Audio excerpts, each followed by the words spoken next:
مسجد کا فیصلہ ہمارے خلاف آیا تو کیا کسی مسلمان نے کورٹ میں جا کر کسی جج کے اوپر جوتا پھینکا؟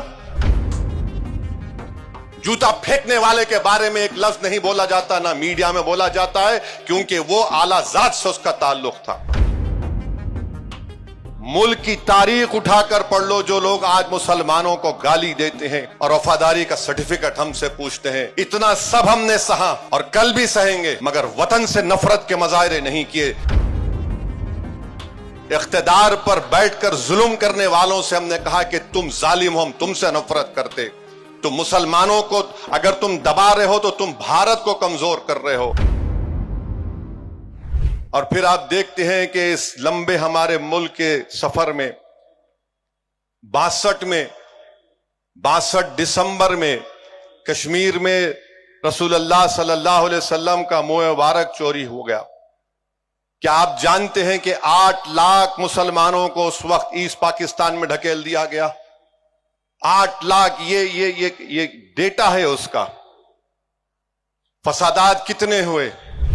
نلی کا میسکر ہوا آسام میں، آپ نے دیکھا فساد ہوا ہاشم پورہ کا، ملیانہ کا، ہم اور آپ نے دیکھا گجرات میں، بلکہ 69 کا فساد تو 2002 سے بدترین تھا۔ پھر 2002 کی نسل کشی ہم نے دیکھی، 2019 کا دلی کا فساد دیکھا، حیدرآباد کے فسادات ہم نے دیکھے۔ مگر ایک بات جو لوگ سمجھتے نہیں ہیں وہ یہ ہے کہ ان تمام فسادات کو ہم نے دیکھا، ہماری مسجد کو شہید کر دیا گیا، اور کورٹ کا جب فیصلہ آیا تو کورٹ نے کہا کسی نے شہید نہیں کیا۔ سپریم کورٹ کا فیصلہ آیا تو کہا کہ آستھا کی بنیاد پر مسجد آپ کو نہیں دی جا سکتی۔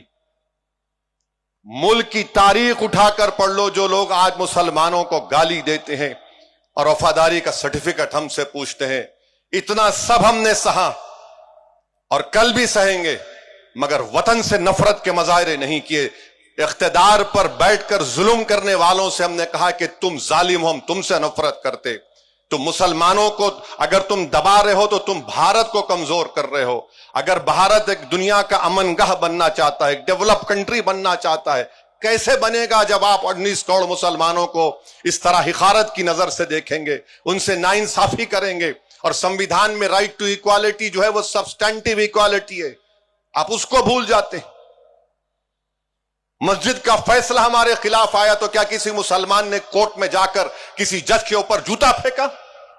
جوتا پھینکنے والے کے بارے میں ایک لفظ نہیں بولا جاتا، نہ میڈیا میں بولا جاتا ہے، کیونکہ وہ اعلیٰ ذات سے اس کا تعلق تھا۔ ہماری وطن سے محبت ہے اور رہے گی۔ تم حکمران ہو تو تمہاری وجہ سے ڈر کر نہیں، بلکہ وطن کی محبت ہماری ہے اور رہے گی انشاءاللہ تعالی۔